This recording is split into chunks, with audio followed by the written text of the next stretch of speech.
Hey there, welcome back to another video here on the channel. Today behind me I have another trim level of the refreshed 2024 Sonata, the SEL Convenience. So for 2024, the Sonata goes through a mid-cycle refresh with pretty substantial changes to the exterior and interior styling, some updated technology, as well as some new features depending on which trim level you're looking at. Now, some of the big changes or the big news for this refresh is the fact that all-wheel drive is now going to be available on the Sonata. And you might be thinking, wow, that sounds great on paper, but unfortunately that is only limited to the standard or base SEL trim level, as Hyundai did not roll out that feature to some of the other trims, including the SEL Convenience seen behind me. So if you're looking for an all-wheel drive Sonata, that is only going to be optional on the standard SEL and not available on any other trim level, at least as of me filming this video for the 2024 model year. Now, if you're interested in everything that did change across the board for the Sonata, make sure to check out that dedicated video I have here on the channel, where of course I go over some of the changes in terms of features, packaging, and pricing in a little bit more detail. Now, when it comes to the SEL Convenience in specific, it did lose one feature that I was able to find, and that is the second row AC vents versus the 2023 models, but it did gain a bunch more features, including the second row USB-C charge ports, of course the updated technology with Digital Key 2.0, the new dual 12.3-inch screens, and a few other items on this trim compared to the 2023 model. So you definitely are gaining more than you are losing with this refresh across the board.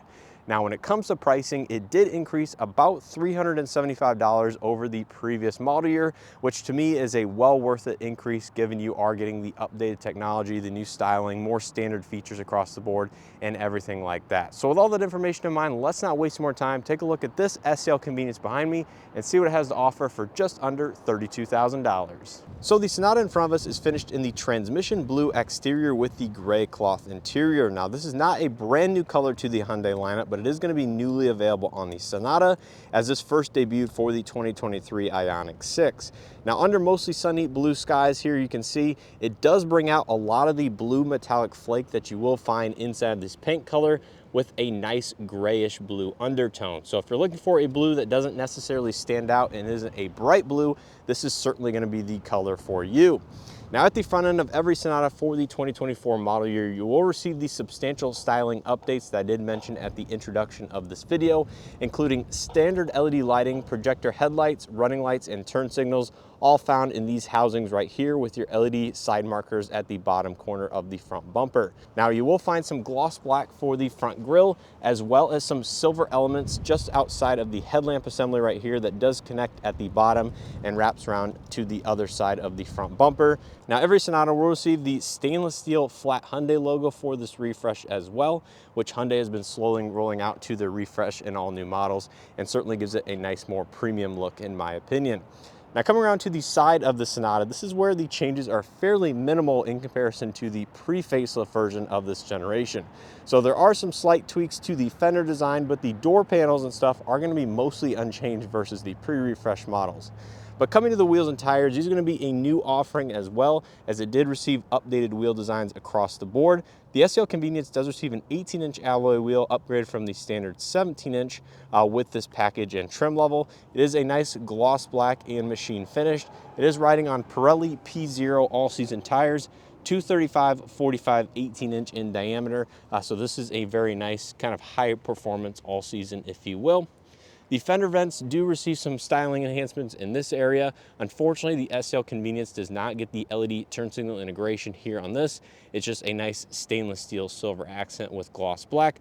But if you do receive an N-line and possibly the limited hybrid, that is going to be illuminated as your turn signal with the front lighting as well. You do get body color mirror caps with gloss black accents on the bottom. No puddle lights or cameras on this particular trim level, but they are going to be heated and does feature blind spot detection. You have Hyundai Digital Key 2.0 on both of the front door handles, along with your standard proximity key entry. And here from the side of the vehicle, you can see you have some of the nice stainless steel accents around the window trim, which was found on the pre-facelift version as well, which is sitting right over there. Now, the SEL Convenience does add the panoramic power sunroof over the standard SEL, so that gives it a nice gloss black look for the roof, and you will have the matching gloss black shark fin antenna. Now coming out back, there's more substantial styling enhancements over the pre-facelift version with full LED lighting out back, and as far as your taillights, turn signals, and reverse lights, all in that housing right there.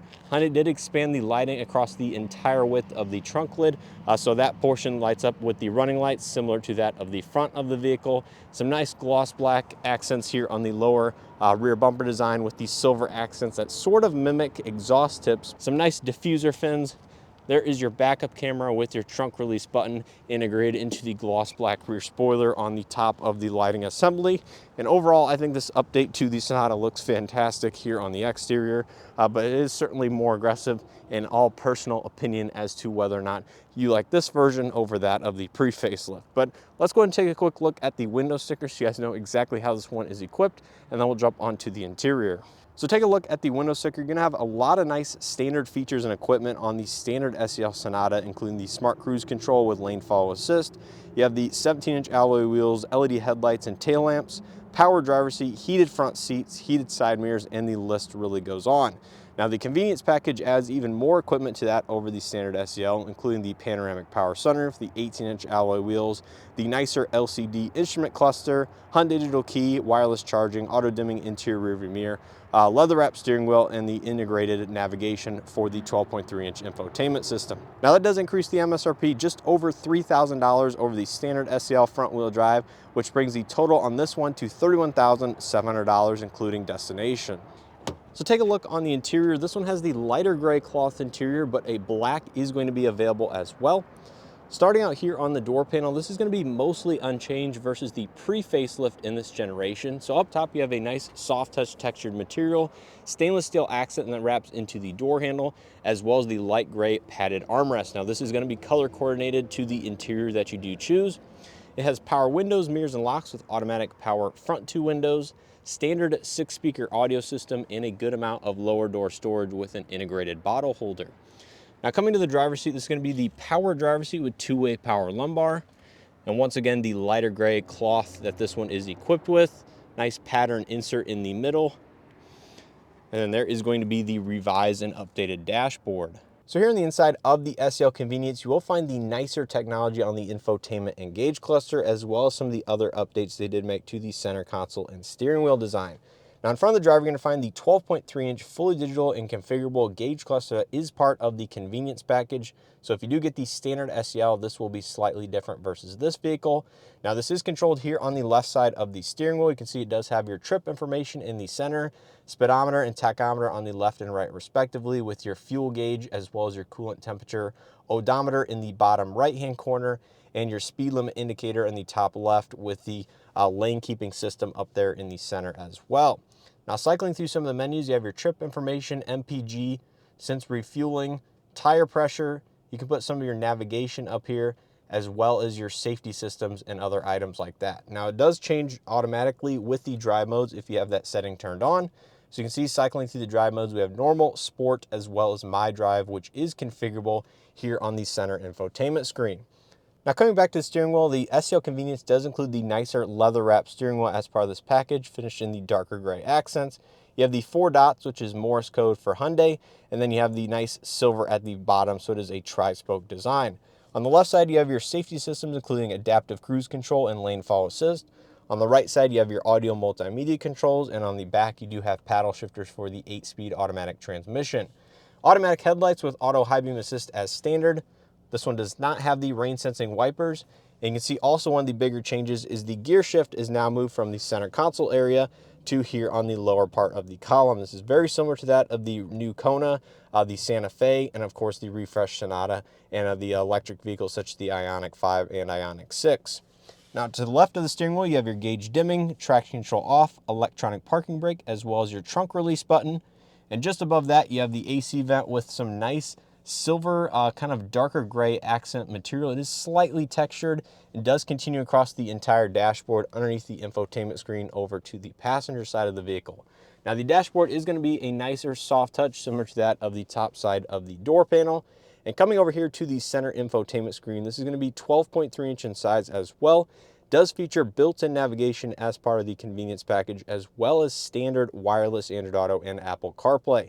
I know this has been a huge sticking point for myself and other people out there that have owned some Hyundai vehicles with built-in navigation. But the time has finally come when Hyundai has finally rolled out wireless Android Auto and Apple CarPlay for systems with navigation. So I have a full tour of this in a 2024 Hyundai Kona here on the channel. Make sure to check that video out if you're curious about it. But this new UI system is very nice. It introduces several new features, including Hyundai Pay, and does support over-the-air software updates for the multimedia and head unit itself. Now, Hyundai has kept some of the physical hard touch buttons down below for that infotainment system, including a volume and tune knob and all of the usual buttons we are used to.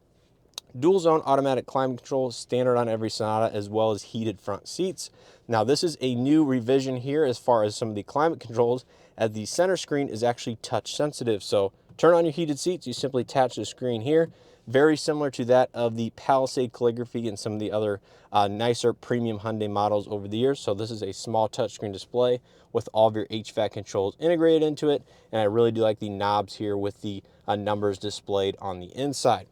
Now, below all that, we have the new USB-C charging that is standard throughout the interior of this vehicle. So we have one dedicated charge port and one that can be switched between charge only and data and charge for the wired Android Auto and Apple CarPlay if you want to use that, or USB inputs for the infotainment system and other music streaming services. We do have a 12-volt outlet in there, as well as your wireless charging pad and Hyundai digital keypad below here in the nice large open space of this cubby. Now, in front of the center console here, we do have your drive mode select for the drive modes of this vehicle. Automatic vehicle hold, as well as your rear view camera, can be pulled up on the infotainment display right there. Small storage cubby here, not deep enough for a cell phone or anything like that, but you can put some extra change or smaller items in there. Two large cup holders, although the front cup holder is certainly much larger than that of the back. So I would say one is going to be large enough for larger bottles, and one is sort of a medium size. Here is the new Hyundai proximity key fob that does have the H logo in the center, built-in remote start, and that's about it. You guys know how I feel about this key fob. Really don't care for it. Hopefully they do revise it very quickly, as I have seen quite a few complaints online about it. Now, the center console and the armrest design is going to be revised as well, as it does extend forward right here, and this part will open to reveal a good amount of additional storage space inside. It is nice, softly padded, and feels very premium as a whole. Up top, we will have the lighter gray textured headliner as usual. There's your vanity illumination, auto dimming interior rearview mirror, no garage home link, unfortunately. Does have BlueLink SOS, panoramic power sunroof controls, as well as the overhead LED lighting as part of the convenience package.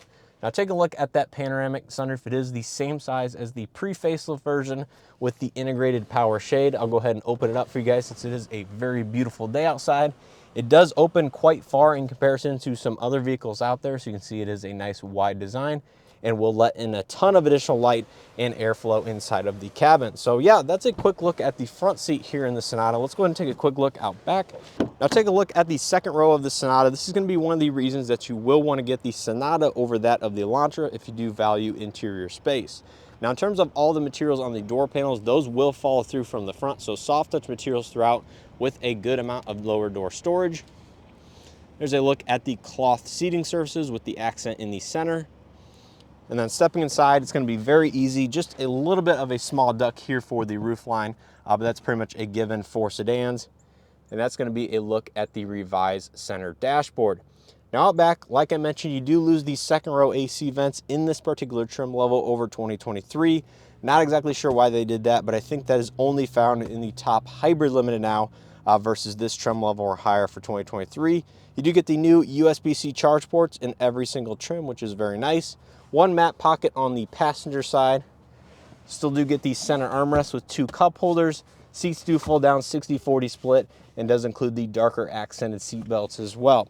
Now, in terms of legroom, like I mentioned, I have plenty of legroom inside this vehicle behind my rough driving position. I have at least 4 or 5 inches, plenty of footroom down below, and headroom is not going to be an issue either, with at least, an inch, inch and a half, something like that. So this is certainly going to be a larger vehicle here in the second row than that of the Hyundai Elantra, although the Elantra is not far off this particular vehicle in the second row as well as the trunk space. Now coming to the trunk and cargo capacity of the Sonata, you'll see as it opens up about 80% of the way, it starts to dampen and soft open. I think that is a newer feature. I don't recall seeing that on the pre-facelift version, but overall nice premium aspect. And inside the trunk, you're gonna find a good amount of storage room for a mid-size sedan. Seats do fold down 60-40 split via these levers on either side on the left and right. You do have a light at the very top. And if you do option the Bose premium audio system or get it on the N line or the Hybrid Limited, that will be found on the deck lid right there. Now beneath the floor, you will find a temporary spare tire with your roadside toolkit, a little bit of additional storage space if needed, but overall the trunk space inside of the Sonata is going to be fairly plentiful. Now wrapping up here on the passenger front seat, all the materials are going to be the same as the driver's side, of course. You will find a 6-way manual passenger seat, so it does have manual height adjustment. And there's going to be a better look at the front dashboard with some of the nice soft touch materials. Glove box is going to be damped. Does not include an LED light on this particular vehicle, but you can see there is a good amount of room for all of your owner's literature and everything that you need to store inside. So yeah, that's going to be a look at this 2024 Sonata SEL Convenience. Let's go ahead and pop the hood, see what powers this particular vehicle, and then go ahead and wrap up this video. So under the hood of the SEL and SEL Convenience, you're going to find the same 2.5 liter naturally aspirated 4-cylinder engine that pushes out 191 horsepower and 181 pound-feet of torque through the front wheels only here on the Convenience package, or all 4 wheels if you do option it on the standard SEL. Now this is going to be the same powertrain that you would have found in the pre-refresh version, although Hyundai has consolidated the trim lineup for 2024, so gone is the 1.6 liter turbo, and the top limited trim is now going to only be offered in a hybrid variant. So if you're looking for a gasoline powered Sonata outside of the N line and the hybrid limited, this is going to be the top trim level with the 2.5 liter naturally aspirated 4-cylinder, as the N line gets the 2.5 liter turbo with the 8-speed wet dual clutch, and of course the hybrid limited gets the hybrid drivetrain with a 6-speed automatic transmission. So that's going to do it here for this video on the 2024 Sonata SEL Convenience. Hopefully you guys enjoyed it and or found something helpful. If you did, make sure to hit that like button below. It greatly helps out the channel in these videos. Subscribe if you haven't already, and make sure to check out some other videos that I have here on the new 2024 Sonata, including the N line as well as the standard SEL trim with the available all-wheel drive system. Now, in terms of my overall opinions of the SEL Convenience, well, I think this is a very good value in the Sonata's lineup, as is every trim level. If you're looking for the most fully loaded Sonata with this exact powertrain configuration, this is going to be the car for you, as they have discontinued, like I said, some of the other trim levels in the lineup, including the SEL Plus, as well as the gasoline only top limited trim. So if you now want a limited, you do have to get the hybrid limited, which isn't a bad powertrain by any means, but some people prefer a gas only vehicle. And this is going to be the most fully loaded one you can get outside of the top N line with the more performance oriented engine and transmission setup, including the 8-speed wet dual clutch, which again, I know some people out there do shy away of. Now, I love the updated technology, including the dual 12.3-inch screens. I like the small touchscreen for the climate controls and the heated front seats. The dials and everything like that look a lot more premium. And I do like the fact that this interior in specific does not include really any gloss black plastic. So a huge fan of what Hyundai did here for the refresh, not only on the exterior, but all the interior upgrades as well. And like I said, I think it is going to be a good value in the Sonata's lineup if you're looking for one that has just a few more options and features over that of the standard SEL. But let me know what you guys think down in the comment section below. Do you like the new updated styling for the Sonata, some of the changes they did on the inside, or are you more of a fan of the pre-facelift version, the 2020 through 2023 models? Seen some interesting debates online about which one that people seem to prefer.